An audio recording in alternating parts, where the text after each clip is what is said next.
Reason number 2 is product evolution. If you notice the blue color desktops, the customer was forced to migrate due to various policies from on-premises Office to Office 365. And not just Office 365, Office 365 E5, the biggest package. Products evolve.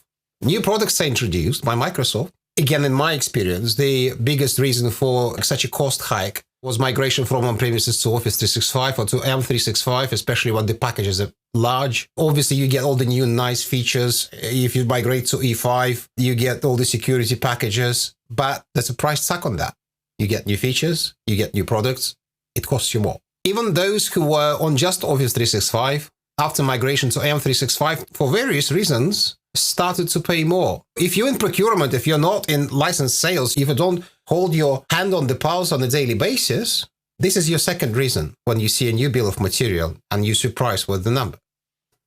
You need to assess, even before you ask for the bill of materials, look at what Microsoft have as a current list of products. Where is it all going? Are they completely removing Office on premises, or is there any incentive to move to Office 365? Here goes the typical suggestion for anyone who wants to save money or to avoid unnecessary expenses. Understand what you really need and what you just want. Are you happy to pay for nice to haves? Fine. But if you just want to optimize your budget, look at that and think, do I need this? And then if you need that, the second question here is, how long the adoption will take? How long will you adopt, say, Office 365 if you're still on the on-premises Office? If that's going to take realistically 3 years, and by the end of those 3 years, you'll be somewhere at the 80% adoption, I wouldn't switch to M365.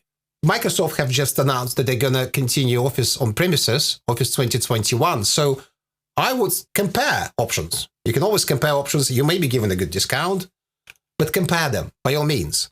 I would review an option of buying an on-premises Office and Office 365 bridges. You don't have to buy them for the entirety of your users, as you would normally be required for Office 365 with caveats. You need to profile users to assign them a specific package. That is something you can do gradually without disrupting your IT, without throwing money down the drain. Because what if you pay for that? What if you pay for that, especially if you had a subscription on your Office, on-premises Office? This is how you assess the product evolution. Do I need that? And when will I be ready to adopt it? There's a question I'd like to answer right now. Has Microsoft Lowered stopped giving discounts for on-premises software licenses? As I've just touched on the on-premises Office, I would say it will be a very difficult conversation, and I wouldn't rely on that at all. You can use the so-called value gap. I'll touch on that.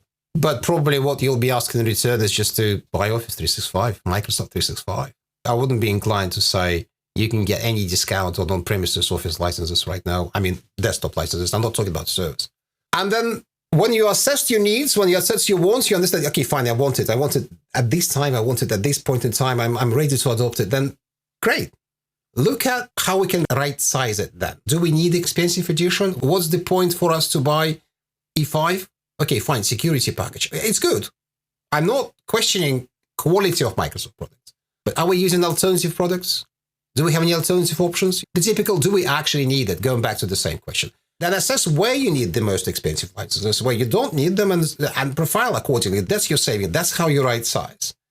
And then the second question is, how much fat are we carrying? Are we actually renewing the right number of licenses? Is the calculation correct? Why, for instance, our number of active accounts is for some reason more than the people in our HR? And then based on this product evolution, negotiate, especially when products are new, especially when products are something that Microsoft are rewarded on.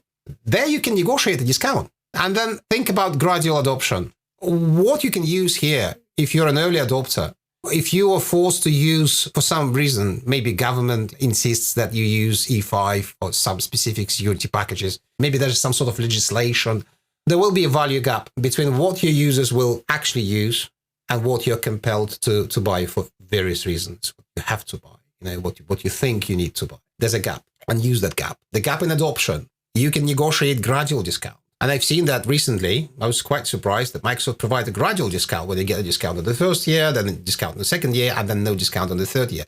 That's also a discount. Do this assessment Around these products, you can negotiate the biggest discount because the evolving products, as I said, people in Microsoft are rewarded for selling them to you. Therefore, you can ask for something in return. If you like what you've just seen, please send me a connection request on LinkedIn. The link is in the description. And please subscribe to this channel so you do not miss any of the future updates and any of the future live shows that I upload here, at least weekly. Thank you, and safe with knowledge of Microsoft licensing.